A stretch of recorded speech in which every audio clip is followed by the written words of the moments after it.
Good morning, y'all. Feels good to be out here in DFW, about to do some fishing at a pond. Fish are already busting around, catching my attention. Got a little energy drink to help cope with the getting up early right now.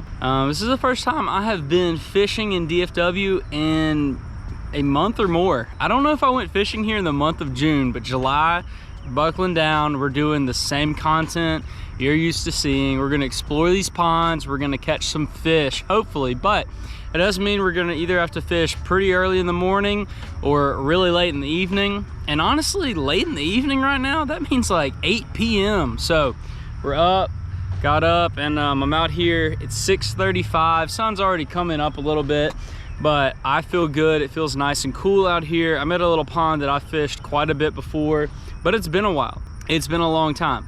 So I've got some stuff today that we're gonna stick to some summer classics, show you some of my favorite summer lures that work pretty much every year. So let's get on the chest mount, start making some casts, let's catch some fish. It's good to be back, good to see y'all again. All right, well, in the summertime, I gotta throw a frog around, y'all. This is one of my favorite frogs because it's a mini frog. It's just smaller. It's not like a micro or anything, but it's just a smaller version of the Guggen Squad Filthy Frog. White color's always good, and I like the popping mouth, but I don't know if y'all can see. We've got vegetation coming up. It's not really all over the surface or anything, but you know, you do have to fish. If you're gonna fish shallow, it needs to be weedless. So, good thing to do in the summer, start off with a frog. This is kind of gonna be like my big fish bait of the day. If something eats this, I bet it's gonna be a large one. But if nothing eats it, I'm not gonna be super duper surprised. You throw this off a little further off the bank, because if you can see right here, it's 2 inches deep.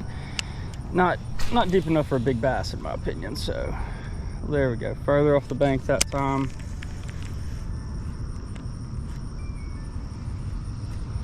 In these low light conditions in the morning when I first get out here is when the frog will be best.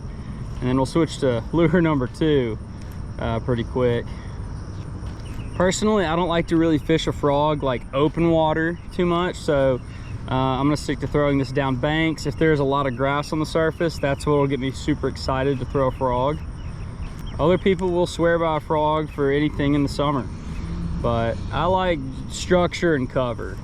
And morning, like, I'll throw it in the middle of the day if there's a ton of grass. If there's not a ton of grass for the fish to come up through, I ain't gonna throw it in the middle of the day. I'll throw it in this stuff over here. It's a pretty good little area.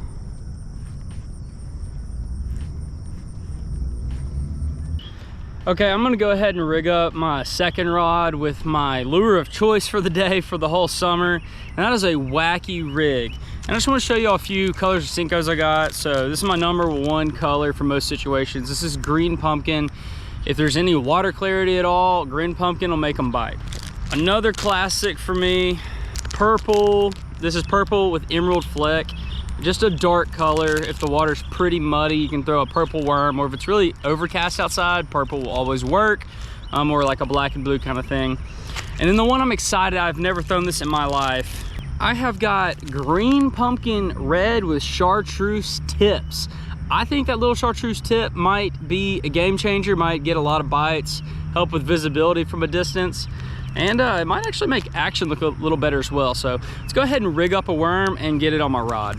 I do have an O-ring applicator, and I've got 1 O-ring left, if you can see that. So I'm gonna get one of these guys out, slide the O-ring up on there, and hopefully it'll last a while. It'll last after all the fish I catch on it in a second. So what you do is you take this nice little applicator here, stick your worm about halfway in there. Okay, worm halfway in, hanging out. And then you're gonna just push the ring right here onto the worm. These are really nice if you use O-rings at all. And O-rings really do help you get several fish per, you know, worm. You can use yum dingers. You can use any kind of worm at all and put that ring on there, and it'll last a long time for you.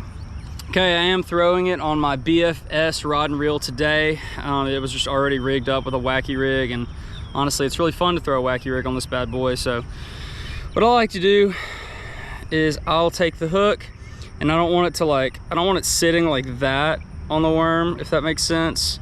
I'm not gonna just loop it through the ring. I'm gonna hook it like I would if I didn't have a ring, somewhat through the side right there.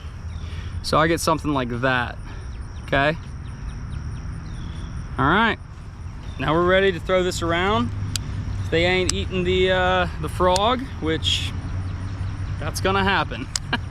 Let's keep moving down the bank, catch some fish. Let's see if there's anything on this grass.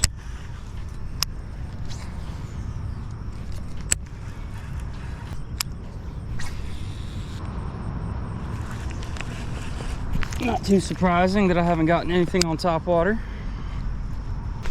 Time to deploy the secret weapon.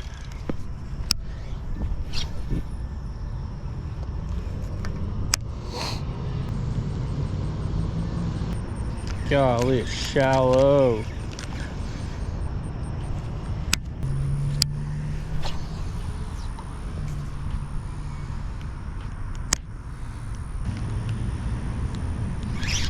Oh, I had a fish. Oh, that was first bite. Golly, I already jacked the worm up, but dang. I'll keep the O-worm or O-ring, but yeah, he did a number on the Cinco. I actually want to put a black and blue one on now. Okay, got the purpled emerald going on.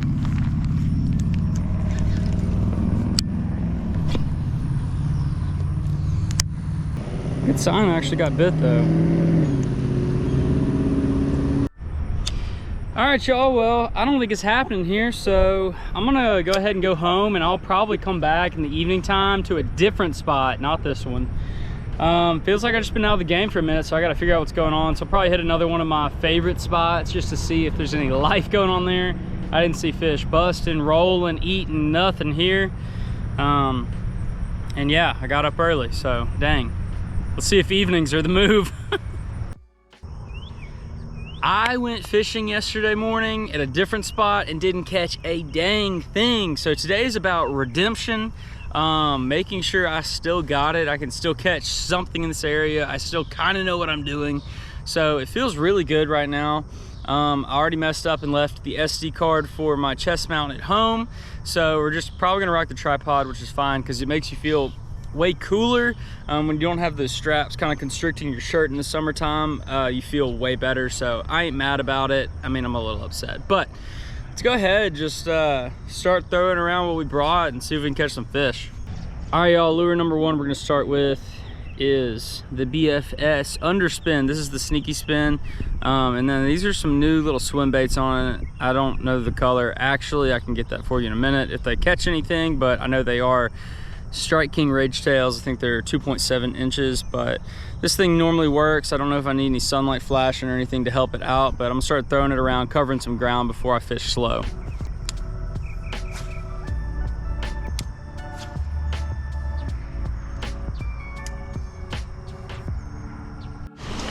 All right, I'm at the trusty Mondo Fountain. Whew. Hopefully we can catch something, y'all. It's tougher than I keep expecting it to be every time I go fishing. Okay, well, whew, I don't know what's going on. I thought it'd be a little easier than this. It is time for the Wacky Rig Cinco. Chartreuse tip, baby. Chartreuse and green pumpkin red.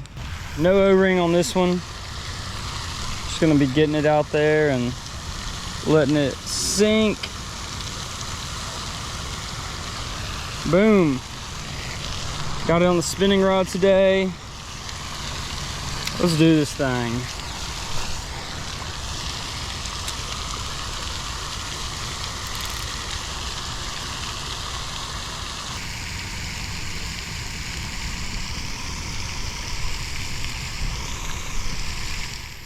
Crazy.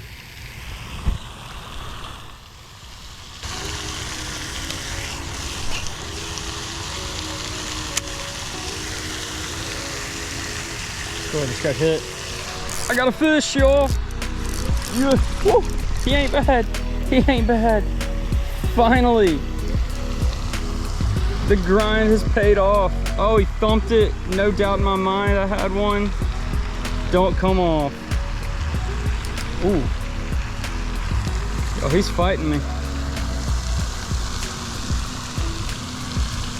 Oh yeah, he ain't bad at all.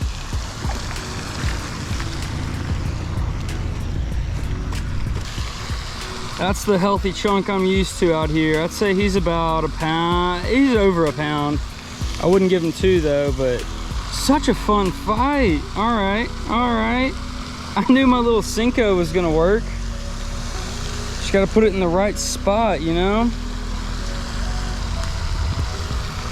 There we go, unhooked. He did toss my worm, but beautiful fish, number 1 of July, number 1 of this video. Come on, y'all. Let's get him right here. It's almost too shallow to release him by the bank. Dang. Okay, all right, all right. I don't know about y'all, but I really think the chartreuse tip is going to up my wacky rig game. I feel like it's gonna give a ton of action with that tip. And then like when, I feel like water's always in between like being super clear and like decent visibility. Like, I don't know, I feel like this could draw them in from a little further, but still look really realistic and tasty. I mean, that might have been like my 3rd cast with the Cinco. I don't know. Okay, another one is ready. Let's put it where we caught that one.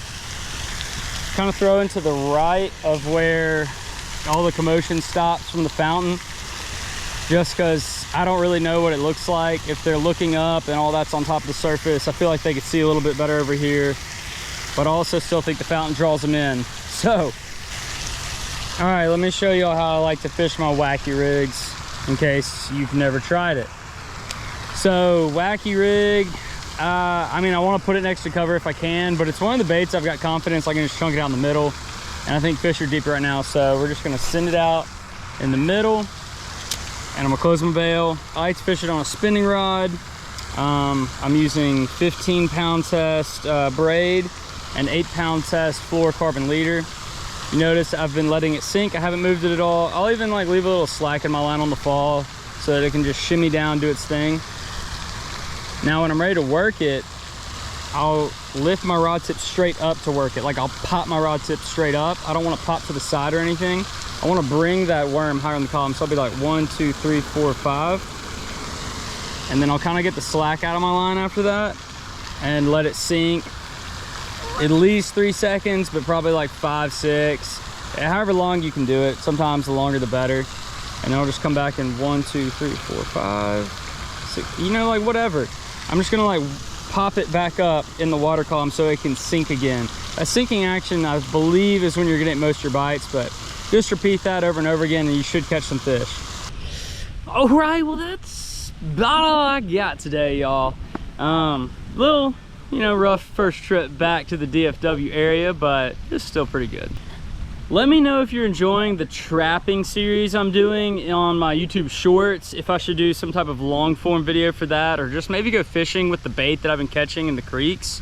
Just leave a comment and let me know. Let me know what you want to see. I got a feeling that I'm gonna have to get out on the kayak and fish some of these, like, I call them mini lakes. I'm not going out on like Grapevine or Eagle Mountain or anything. I might, I don't know how to do it, but I might do it. But you know, there's some smaller lakes around here where you can catch some fish, and I just feel like it might be fun, change of pace for the summertime. But yeah, the heat is here. It's making the bass not want to eat, and I'm gonna have to figure out how to deal with that. But with all that being said, thank you for all the support you have given me.